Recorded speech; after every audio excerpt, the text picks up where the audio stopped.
Bismillahirrohmanirrohim. Assalamualaikum warahmatullahi wabarakatuh. Perkenalkan, nama saya Kurniasi, NIM 21081131172, mahasiswa UIN Syaibar Syekh Nurjati Cirebon. Pertama-tama, saya ucapkan terima kasih kepada pembimbing 1, yaitu Bapak dosen Pak Edi Waluyo MPD, dan pembimbing 2, yaitu Ibu Nelly Elisa MPDI.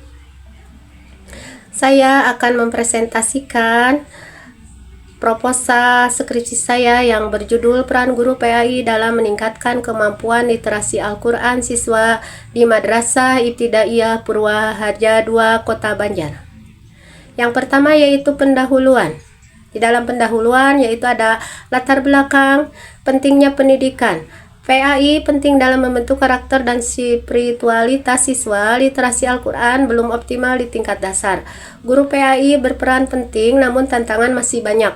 Dibutuhkan evaluasi terhadap peran guru PAI di MIS Purwaharja II, Kota Banjar.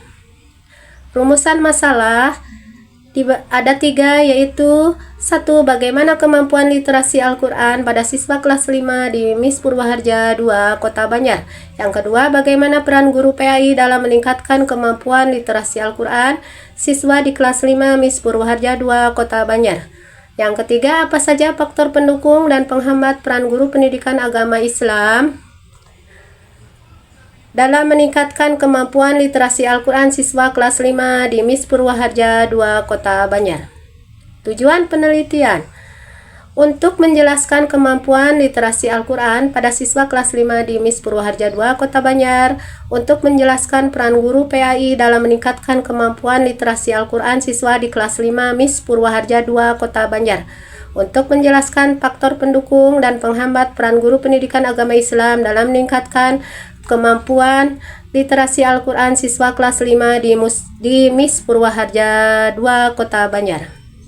Manfaat penelitian yaitu ada manfaat teoritis yaitu menambah wawasan akademi tentang literasi Al-Quran, memberi sumbangan bagi kalangan akademis, dan praktis, menambah dan memperkaya pengetahuan peneliti dalam bidang pendidikan serta memberikan wawasan baru mengenai bagaimana cara meningkatkan kemampuan literasi Al-Quran siswa, dapat mendorong kreativitas dan keterampilan berpikir kreatif guru serta kepala sekolah maupun pihak-pihak terkait sehingga menghasilkan peserta didik yang berkualitas dan religius.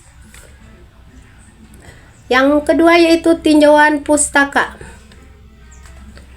Tinjauan pustaka ada landasan teori yaitu konsep pendidikan, konsep Al-Quran, konsep literasi Al-Quran, pengertian peran, konsep guru, peran guru dalam pendidikan, peran guru dalam literasi Al-Quran. Penelitian terdahulu yang ke-1 yaitu Anggi Sapitri 2024, peran literasi Al-Quran beserta didik terhadap hasil belajar PAI. Hasil penelitiannya itu literasi Al-Quran memberikan kontribusi positif bagi siswa dalam pencapaian hasil belajar pendidikan agama Islam di Seman 6 Pinarang. Relevansi dengan penelitian ini, perbedaan berfokus pada pendekatan yang lebih mendalam terhadap metode dan teknik yang digunakan, berfokus pada peran literasi Al-Quran peserta didik terhadap hasil belajar PAI. Persamaannya pada metode yang digunakan yaitu sama-sama menggunakan metode kualitatif. Yang kedua yaitu siswi Herlina Putri 2023. Judul penelitiannya yaitu peran guru pendidikan agama Islam dalam meningkatkan motivasi baca Al-Quran siswa melalui kegiatan literasi Al-Quran di SMK Negeri 1 Klaten.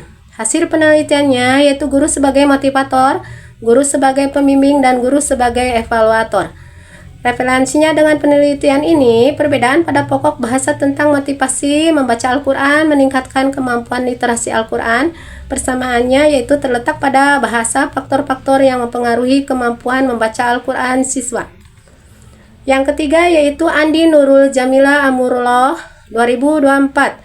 Judul penelitiannya efektivitas kegiatan literasi Al-Quran dalam meningkatkan minat dan kemampuan membaca Al-Quran siswa SMA Negeri 2 Pangkep.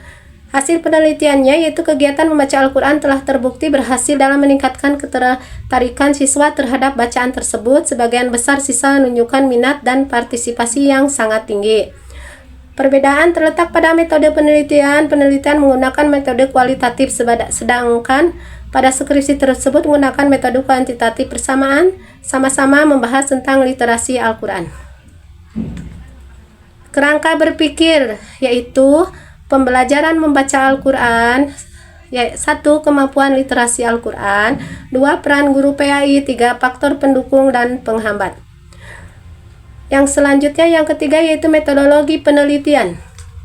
Jenis penelitian, pendekatan penelitian. Penelitian ini menggunakan pendekatan kualitatif, yaitu pendekatan yang menekankan pada pemahaman mendalam terhadap fenomena sosial melalui pengumpulan data secara natural dan interpretatif. Metode penelitian, metode yang digunakan kualitatif deskripsi. Pendekatan kualitatif diharapkan mampu menghasilkan uraian yang mendalam tentang ucapan, tulisan, dan atau perilaku yang dapat diamati dari suatu individu, kelompok masyarakat, atau organisasi tertentu yang dikaji dari sudut pandang utuh, komprehensif, dan holistik. Lokasi penelitian. Penelitian ini dilaksanakan di Mis Purwaharja 2, Dusun Pasir Leutik, RT 27 RW 22, Desa Mekarharja, Kecamatan Purwaharja, Kota Banjar. Adapun alasan lokasi penelitian yaitu kemudahan akses dalam mengumpulkan data penelitian. Keputusan ini diambil dengan mempertimbangkan bahwa sekolah tersebut memiliki karakteristik yang sesuai untuk mengeksplorasi topik pembelajaran literasi Al-Quran. Penelitian ini dilaksanakan dari tanggal 7 Maret sampai 14 Mei 2025. Informasi, data primer, data yang diperoleh secara langsung melalui wawancara dengan kepala sekolah dan guru dan siswa. Observasi di Madrasah Ibtidaiyah Purwaharja 2, Kota Banjar. Data sekundernya yaitu data pendukung yang diperoleh dari buku-buku, jurnal ilmiah, literatur yang relevan dengan topik penelitian. Teknik pengumpulan data yaitu dengan cara 1. Observasi atau pengamatan. Dilakukan dengan observasi tidak sistematis, yaitu pengamatan langsung tanpa alat bantu terhadap proses pembelajaran PAI di Mis Purwaharja 2. Menggunakan indera secara langsung, melihat, mendengar, mencatat. Yang kedua yaitu wawancara atau interview yang dilakukan dengan guru PAI sebagai pelaksana pembelajaran. Bertujuan menggali pengalaman, pemahaman, dan pendapat terkait literasi digital dalam PAI. Yang ketiga yaitu dokumentasi, pengumpulan data melalui dokumen tertulis dan visual, contoh foto kegiatan RPP dan dokumen penunjang lainnya. Validasi dan reliabilitas data. Konsep validasi dalam penelitian kualitatif yang sering digunakan adalah kredibilitas. Standar kredibilitas ini identik dengan standar validitas internal. Dalam penelitian kuantitatif, sesuatu hasil penelitian kualitatif dikatakan tersebut mencapai tujuan mengeksplorasi masalah atau mendeskripsikan setting, proses, kelompok sosial, atau pola interaksi yang majemuk atau kompleks. Istilah reliabilitas dalam penelitian kualitatif dikenal dengan istilah dependabilitas. Tingkat dependabilitas yang tinggal pada penelitian kualitatif dapat diperoleh dengan melakukan suatu analisis data yang terstruktur dan berupaya untuk menginterpretasikan hasil penelitian dengan baik sehingga penelitian lain akan dapat membuat kesimpulan yang sama dengan menggunakan perspektif data mentah dan dokumen analisis penelitian yang sedang dilakukan. Teknik analisis data, pengumpulan data, catatan lapangan dari observasi, wawancara, dan dokumentasi sesuai fokus penelitian. Reduksi data, menyaring dan merangkum data penting, mencari pola dan tema yang relevan. Penyajian data, menyusun data dalam bentuk naratif untuk memudahkan penarikan kesimpulan. Penarikan kesimpulan, menafsirkan data untuk menjawab fokus penelitian, menemukan makna atau inovasi yang muncul. Sekian presentasi proposal saya. Terima kasih. Wassalamualaikum warahmatullahi wabarakatuh.